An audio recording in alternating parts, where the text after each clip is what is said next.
अरे गीता, इससे पहले कि मुसीबत यहाँ पहुँचे तुम भी जल्दी से खाना खा लो।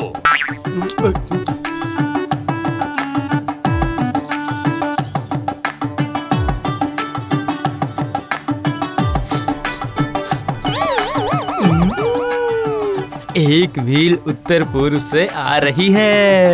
चलता हूँ, नाक का काम बहुत हो चुका, अब जीभ की बारी आ गई है। जीभ पर दया कराता हूँ।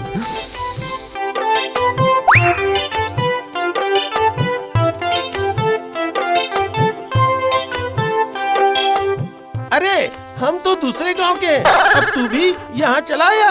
अरे तेरी इस नाक में आखिर है क्या?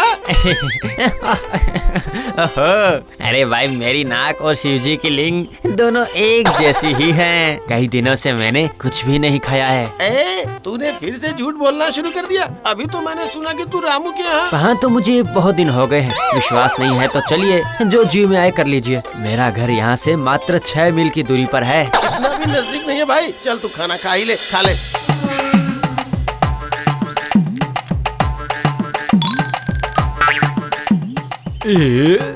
लगता है आज खाना थोड़ा ज्यादा हो गया है।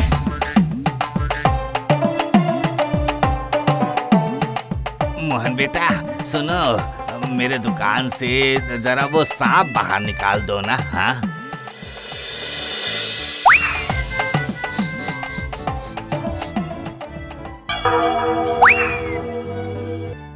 जा, चला जा। तेरी नाक की बुराई भी क्या करूं मैं। ये सबके घर जाकर अच्छे अच्छे पकवान खिला देता है, और अब देख, इसी नाक की वजह से तूने कैसे मुसीबत से बचाया, सूंघ सूंघ कर। क्या हुआ, आज रात भी नहीं खाएगा? आज अब तू किसके घर खाकर आया है? आज मेरी इज्जत थोड़ी बहुत बची है या सब डुबा कर आया है? तुम भी ये क्या कह रही हो माँ? मेरी तबीयत ठीक नहीं है, इसलिए नहीं खा पा रहा हूँ। झूठ बोलकर अपनी क्षमता का नाजायज फायदा मत उठा, समझा? तुम्हें बस मेरा झूठ और खाना ही नजर आया? कितने लोगों की मदद करता हूँ, वो नजर नहीं आया तुम्हें? साधु साधु साधु, मेरे दोपहर के भोजन का प्रबंध तो किया है ना तूने? जी बाबा, 64 तरह के व्यंजन बने हैं आपके लिए। और वो भी क्यों ना, आप हमारे कुल गुरु जो हैं। लाओ लाओ, जल्दी लाओ रामू, मैं हिमालय से खाली पेट ही आ रहा हूँ। दे दे। सुनिए जरा सावधानी से, कहीं सुगंध पाकर वो मोहन आज फिर से ना आ जाए।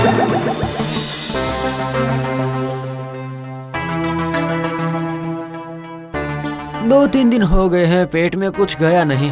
गांव के लोग अब आधी रात को छुप छुप कर खाना खाते हैं। अरे तू झूठ क्यों कह रहा है? हाँ, तू दूसरों का खाना खाए बगैर रह जाए, ऐसा कहीं हो सकता है भला?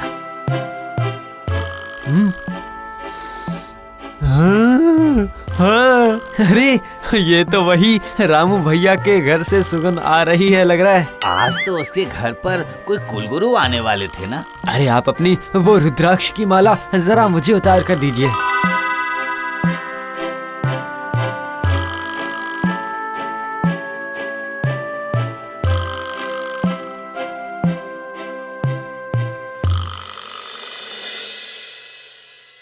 मैं आ गया हूँ साधु बाबा। आपकी एक चीज गुम हो गई थी ना, आते हुए रास्ते में मिली है मुझे। क्या मिला है? तो मुझे दे सकता हूँ, लेकिन आपको मुझे इतने सारे खाने में से मेरा हिस्सा देना होगा। अरे मोहन, तूने तो हद ही कर दी है। हाँ? फिर से तू झूठ बोलकर कुलगुरु का खाना खा लेना चाहता है? तेरी इतनी हिम्मत, मुझसे झूठ बोल रहा है तू? हाँ, जानते हैं गुरुदेव, इसके पास विशेष क्षमता है। 1 मील दूर से आ रही सुगंध को भी वो अपनी नाक से सूंघ सकता है। तो अब से तुझे कोई सुगंध ही नहीं आएगी, और अगर तूने फिर से झूठ कहा तो तेरी नाक और आगे की तरफ बढ़ती चली जाएगी। ये क्या? अरे बाप रे, ये मैं कुछ सूंघ क्यों नहीं पा रहा हूँ? मोहन, आज फिर से एक छुछुंदर दुकान में पता नहीं कहाँ छुप कर बैठा है, जरा ढूंढ कर निकाल दे बेटा।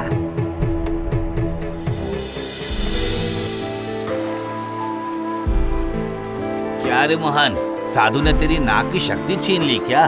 तो तू इस नदी में मरने के लिए चला आया? ये नदी इंसानों को निगल जाती है, अगर कूदा तो बचेगा नहीं तू। क्या है?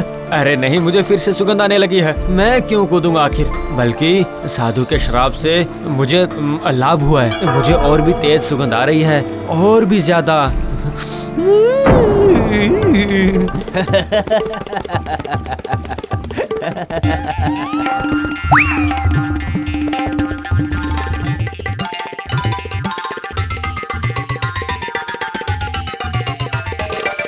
कहा था ना मैंने, अपनी क्षमता का दुरुपयोग मत करना तू। अब मैं घर से बाहर निकलूंगा ही नहीं माँ।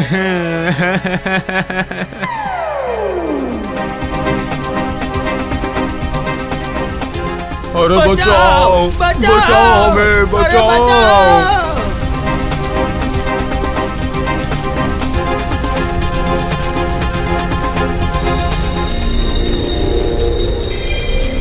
अब अगर नहीं निकलेगा तो जलकर राख हो जाएगा। पूरा गांव बहुत बड़ी मुसीबत में है बेटा। अगर जिंदा रहना है तो उस गहरी नदी को पार करना ही होगा। पर उस नदी को पार करना और आग में कूदना दोनों एक ही बात है। मोहन, कुछ तो कर बेटा, क्या करे?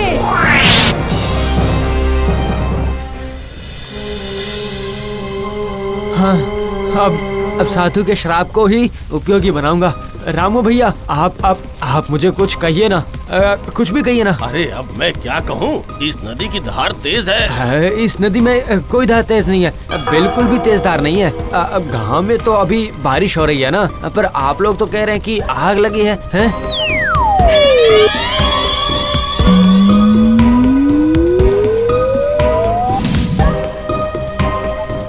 अब आप सब लोग इस नाग पर चढ़कर धीरे धीरे उस पार चले जाइए, ठीक है? पर कोई भूल से भी गुदगुदी या धूल मत उड़ाना। अगर छींक आ गई तो सब खत्म हो जाएगा। चले जाइए।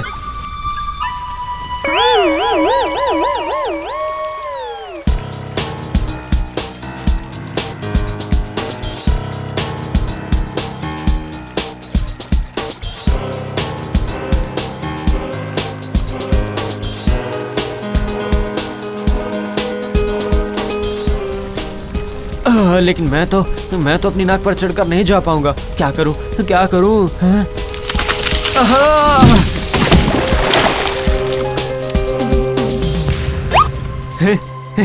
वाह वाह वाह वाह वाह, मेरी नाक तो बिल्कुल ठीक हो गई है। तो क्या यही वेदराज का वो नाक का पेड़ है जिसने मेरे नाक का रोग ठीक कर दिया? बिल्कुल ठीक हो गया मैं। अब मुझे फिर से पहले की तरह सुगंध मिलने लगी है।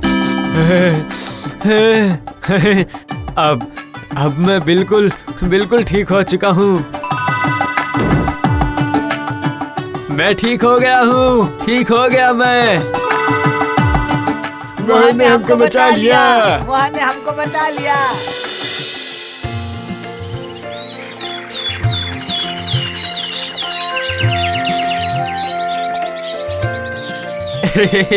मोहन की नाक अब साधारण हो गई। पर मुझे अब इसका कोई अफसोस नहीं है, क्योंकि गांव के हर घर से कम एक कटोरी तो रोज मेरी थाली में आ ही जाती है ना।